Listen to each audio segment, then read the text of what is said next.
Paloma Spa, přibližně 400 metrů pod úrovní hladiny moře, se nachází kus země plný skalisek a kaňonů, tvořících kolorit největších přírodních lázní na celém světě.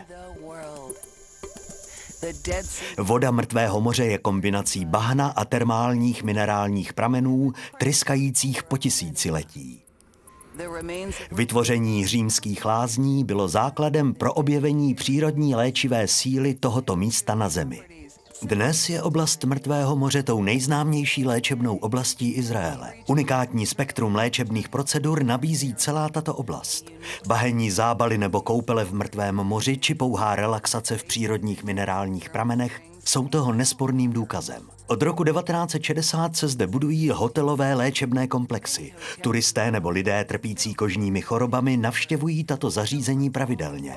Komplexní terapie celého těla dokáže doslova divy. Člověk se cítí uvolněný a příjemně naladěný. Lázně podél Mrtvého moře jsou známé svojí širokou škálou léčebných procedur, spojených vždy s blahodárnými účinky bahna, slané vody nebo minerálními prameny. Všechny procedury mají pouze jeden cíl – dát našemu tělu to, co my mu nedáváme.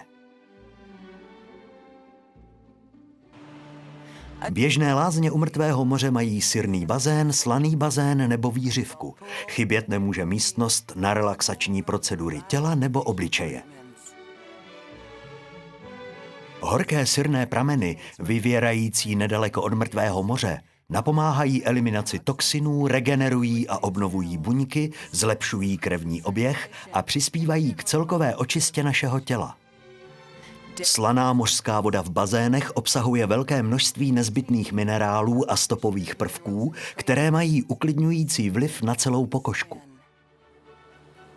Lázně kolem Mrtvého moře nabízejí nepřeberné množství léčebných balíčků, obsahujících například bahenní zábaly, celkový solný peeling těla nebo minerální koupele.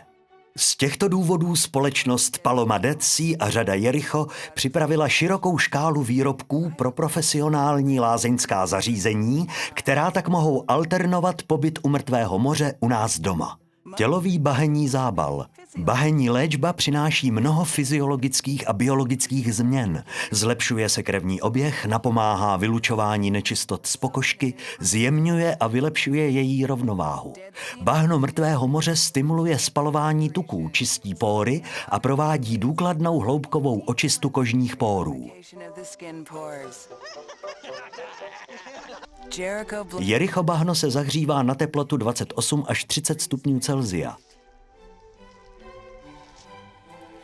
Takto připravené se nanese na celé tělo, které je obaleno fólií a přikrývkou.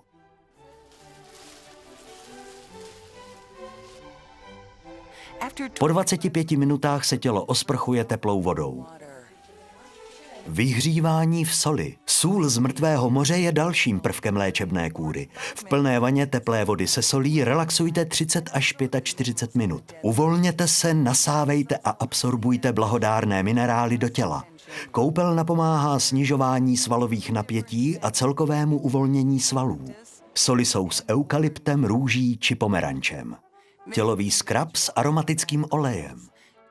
Použití tělového skrabu napomáhá odvádění toxinů z těla a pokožku udělá elastickou a zdravě vyhlížející.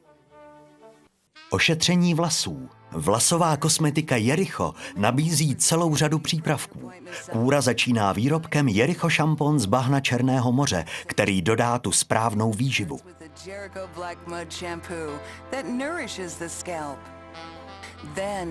Následuje bahenní maska na mastné či poškozené vlasy, která obnovuje a vyživuje vlasy poškozené například barvením vlasů nebo nedostatkem potřebných minerálů a vitamínů.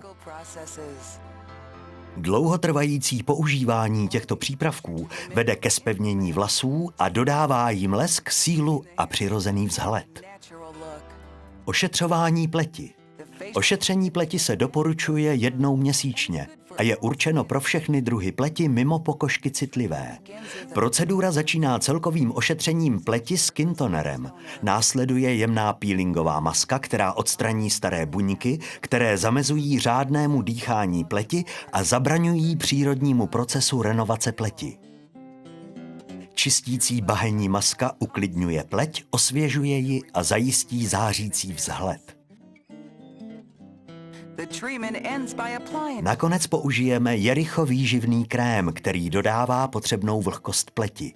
Paloma vyrábí celou škálu produktů, které přicházejí až do vaší koupelny. Veškeré informace získáte u výhradního distributora na www.jerichokosmetika.cz nebo na telefonním čísle 608 707 574.